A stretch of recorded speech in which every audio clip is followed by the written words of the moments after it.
Hello, everybody, and welcome to my video vlog. This channel's called The Running Addict, and I'm Mike. Bloody heavy, that bar.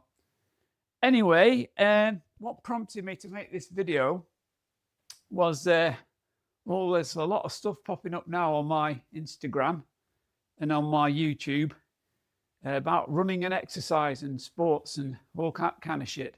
So basically, yeah, it's like there's a running mind virus out there, isn't it? Everything's bloody ultra running this and ultra running that, mounting this, mounting that. Killian Jornet, he's got a lot to answer for. So yeah, so this is the antidote.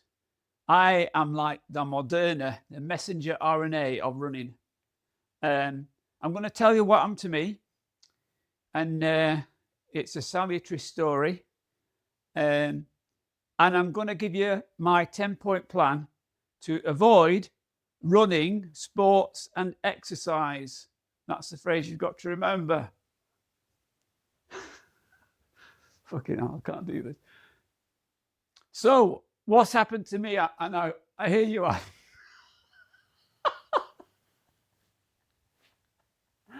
Fucking hell, thank God for everything. So, what happened to me, I hear you ask?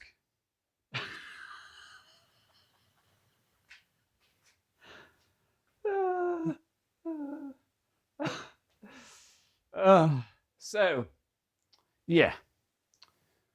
I had a nice job in Preston. It were a bit stressful, but I had a BMW as compensation. I didn't think about sports and exercise, to be quite frank with you. I was more a red wine and cigars kind of guy. Well, I couldn't afford the cigars. I'm probably exaggerating a bit there, but I did like my wine. I did put a bit of weight on for a while. I mean, I know you're looking at me now thinking, he does a lot of weights, that guy. I've got my muscle work shirt on. But, you know, the reality is, I've got one of those plastic bodies.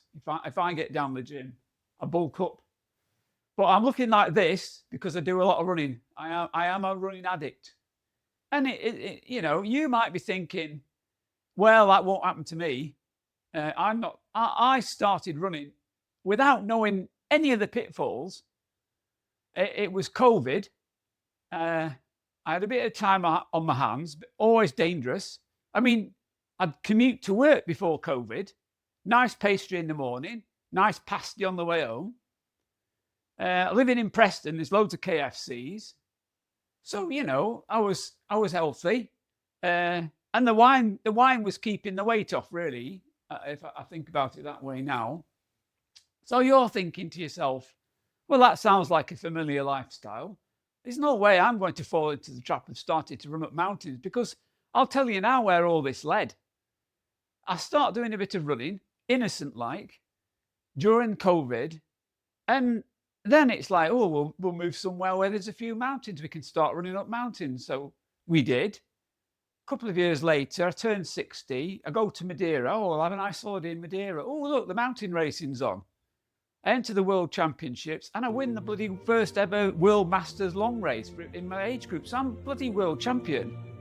Start doing 5Ks and 10Ks on the road, and yeah, you know, the next minute. So you're saying, no, that's definitely not going to happen to me. Well, all I can say is I wouldn't jump to any conclusions until after you've listened to the rest of this video. So what I'm going to do is my 10-point plan is how to avoid running, sports, and exercise. It's essentially me telling you what happened to me, what was going on in my head, and then I'll give you, in relation to each of the 10 points, the things that you should do to stop the same thing happening to you. So this is my first video, and bear with me if I'm a bit ropey, but I've made me 10-point plan. It's a bit like going to court and have a skeleton argument. That's a past life for me. But yeah, you have to reduce everything down to like an A4 sheet of paper. So I've done that because I'm used to doing that. So the first thing about it is, if I'd have known, this is how I'd have done it. But the first thing is, you think to yourself, oh, like I did, I'm at home. I've got a bit of time on my hands. I could do a bit of running. That's how it starts. So let's just think about the mindset you're in at that point in time.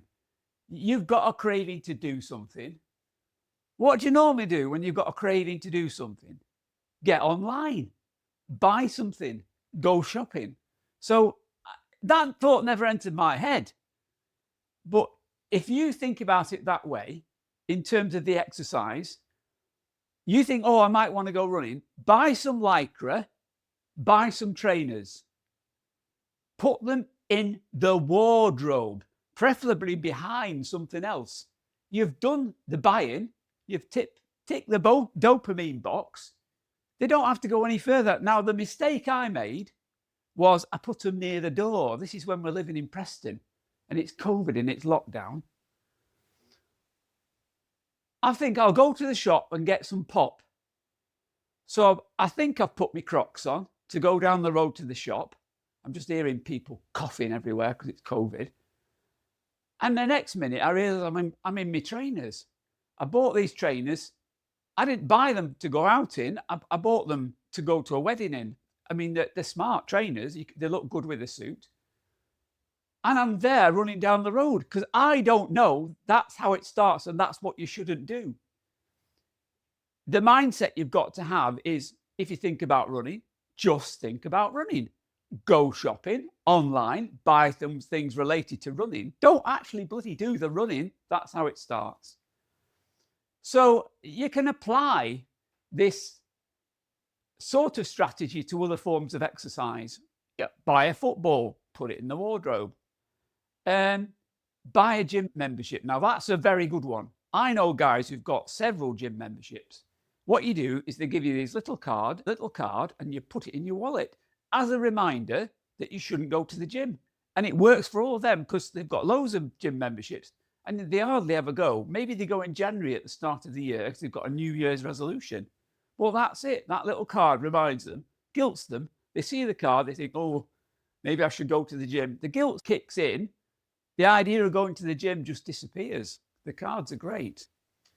So, yeah, I mean, what I would say is there's another thing at the start of it. When you start running, you think, oh, should I go running? Then you think, oh, running. What do I associate running with? Now, obviously, the thing that should spring to mind in those circumstances is negativity.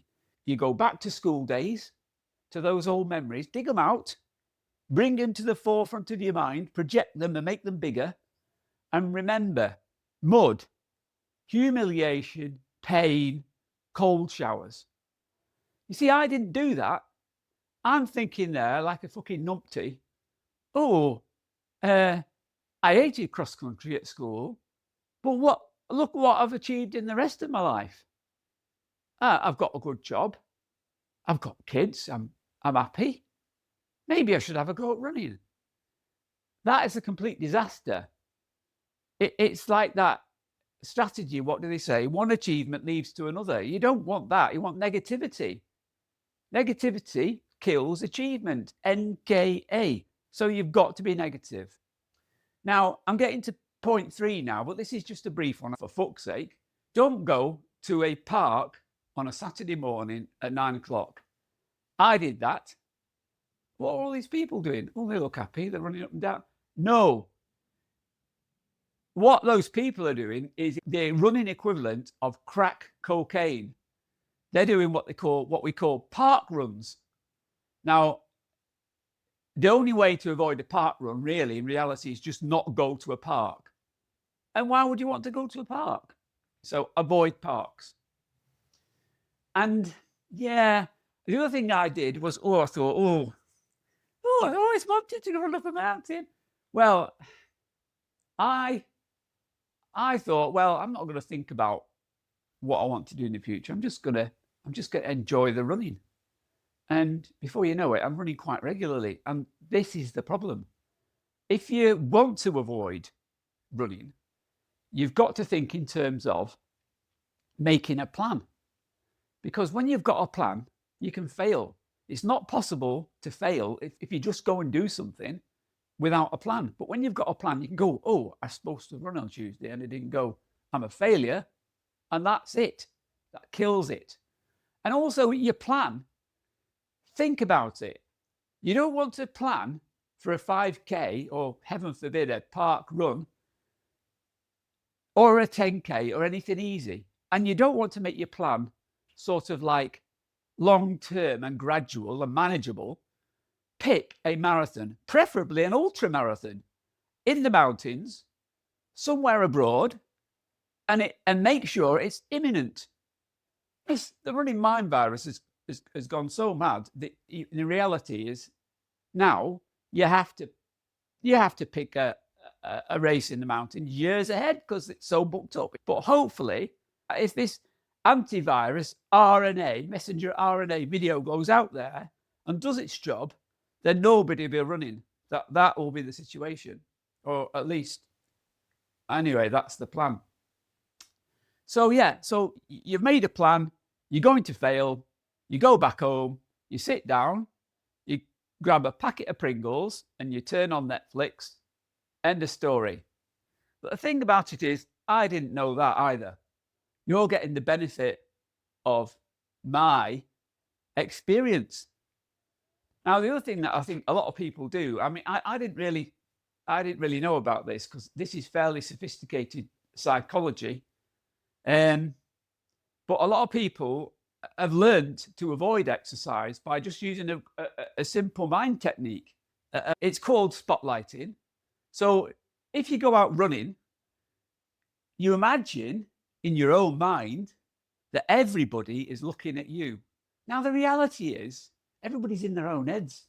Oh, should have picked the kids up from school. Oh, he's not the man I married. All that kind of shit's going on in their heads. They're not taking any notice of you, but in your mind, you think they are. You're in the spotlight. You're spotlighting. And that will soon stop you running.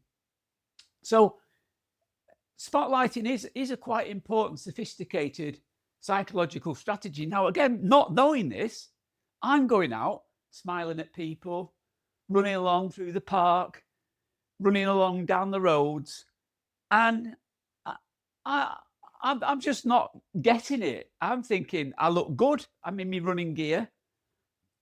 Don't get what I did. I got some like baggy clothing. I was a bit embarrassed about my weight, so I was going out looking like a boxer or somebody from the gym.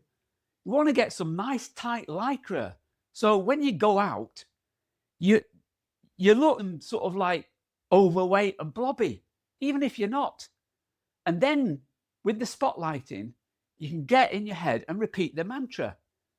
I'm fat, I'm slow, I'm sweaty. Remember, I'm fat, I'm slow, I'm sweaty. I'm fat, I'm slow, I'm sweaty. And you'll feel terrible. And you'll probably stop and you'll go home. Problem solved. No addiction. So I know all of this now, and I didn't know it then.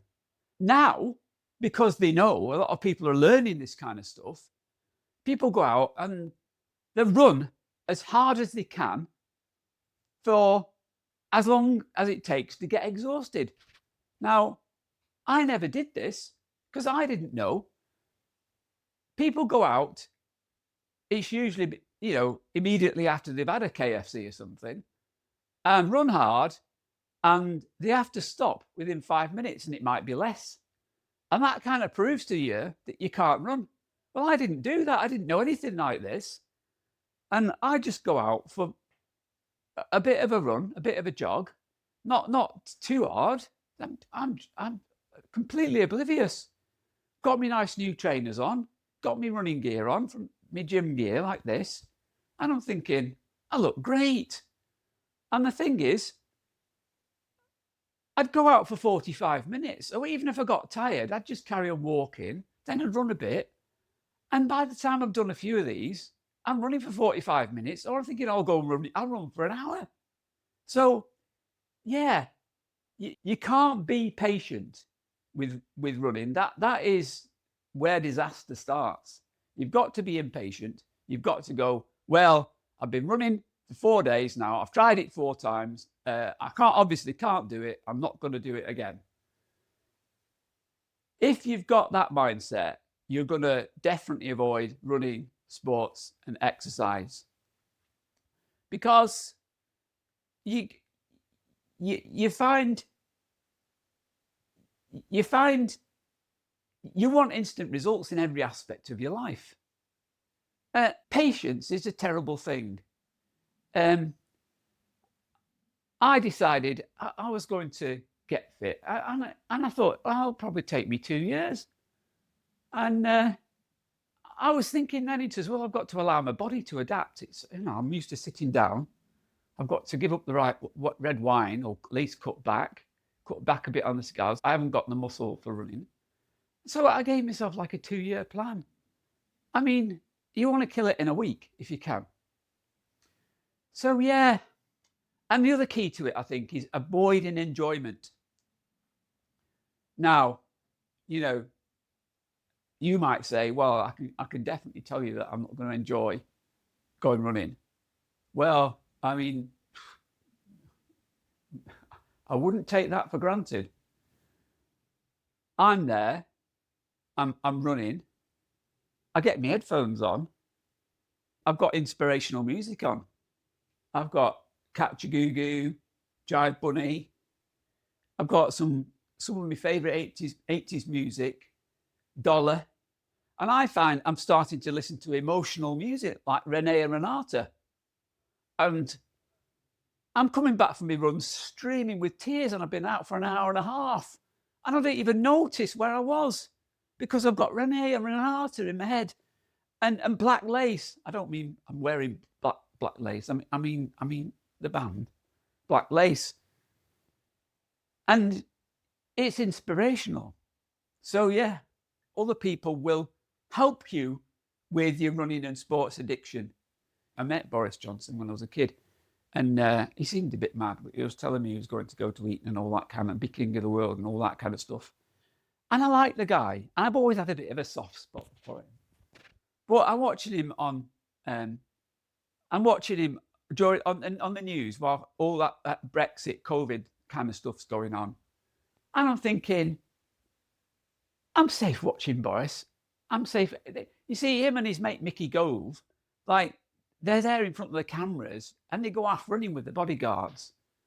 But me, by then, I kind of know what's going on. And I'm thinking, you're not addicted to running. You're just pretending.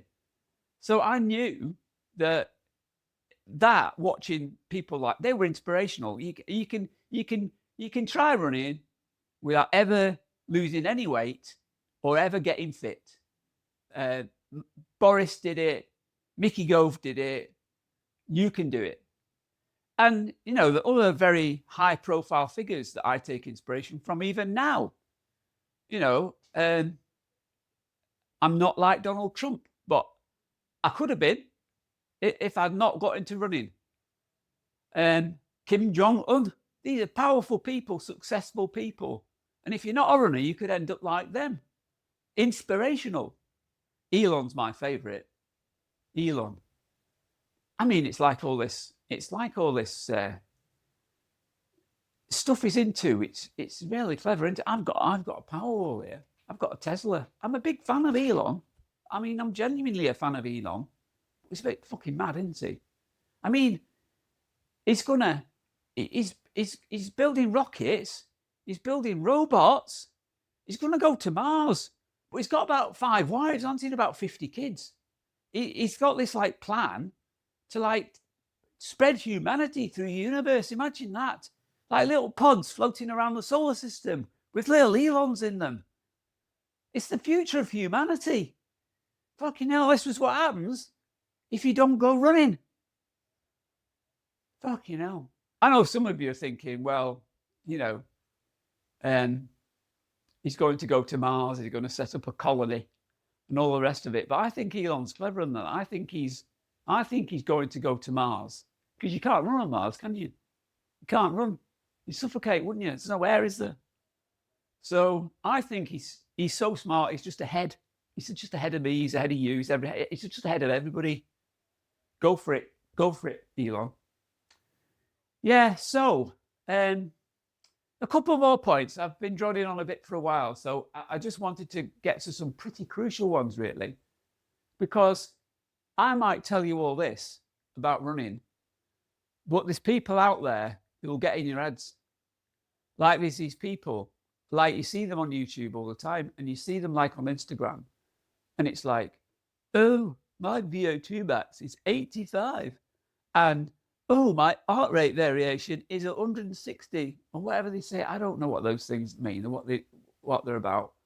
But like basically they're saying that running is good for your health, aren't they? Oh, you're going to have a reduced risk of cardiovascular disease. You're going to reduce your blood pressure. You're not going to get type 2 diabetes. All that kind of stuff. How do you know? They could just be making this up. It's science, isn't it? It's like climate change. Might be right, might not be right. Who knows?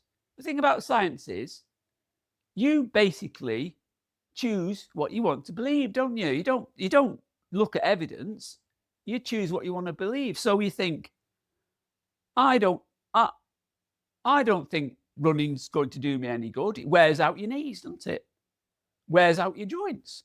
I mean, all the people I know who've got bad knees, who are runners now, they've been motorcyclists, they've been skiers, they've been playing football. It's not the running. But if you don't want to start running, you might want to think a bit tactically, get into motorcycling, get into skiing, get into football, do a bit of base jumping, fuck up your body, and then you don't have to do running. It's just a thought. It's just something to think about.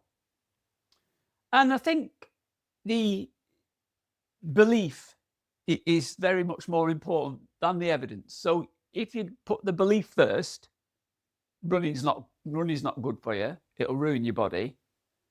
You can effectively look at the evidence in a sort of dispassionate way. Anyway, so why is running bad for the economy? Well, I'm not an economist. I have to just go with what the politicians are saying. And it's all about the GDP. We've got to build up the GDP for the country, or else the country be in a mess. No GDP. So I've done a bit of research because I had to for this video. And it seems like when you go to the chemist and you buy a packet of paracetamol, adds to the GDP, doesn't it? So like, if you want to add a lot to the GDP and you get something like diabetes, or you get blood pressure, or you get illnesses, and you go into hospital, that adds a lot to the GDP. Now, me, being a runner, like, I'm really not making a proper contribution because I go out and the only thing I buy is athlete's foot cream. Where's that going to get the economy?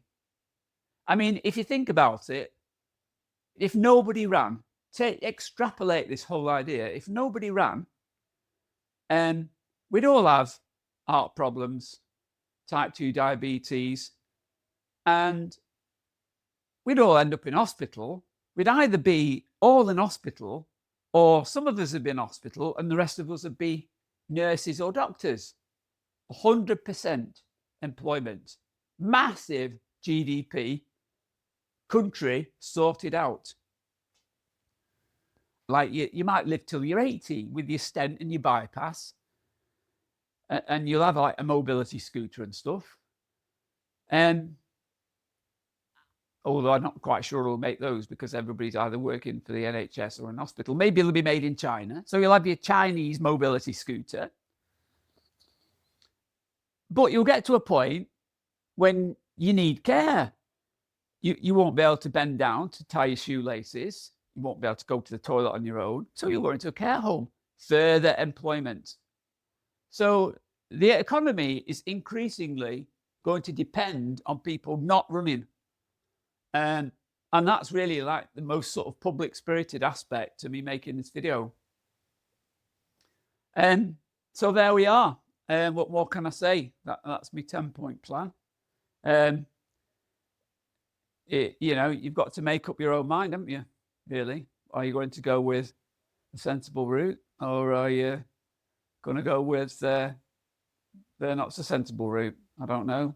It's not for me to decide, is it really? I'm going to carry on making my against running, sports and exercise videos. I'm going to do my best to promote my channel. I'm getting some t-shirts printed if anybody wants them. Well, I say they're printed. I live here in West Wales. There's no printers, so Vivian's painted some, and they're drying in the other shed. So we can send them out like £10 each or something reasonable like that. If you see the details in the description of the video, you'll be able to get your ARC videos from there against running, sports and exercise. Yeah. And because I'm quite enjoying making these videos, this is my first one, and obviously it's a bit ropey. I don't like editing, so I'll just send it out as it is, really. You just have to be patient.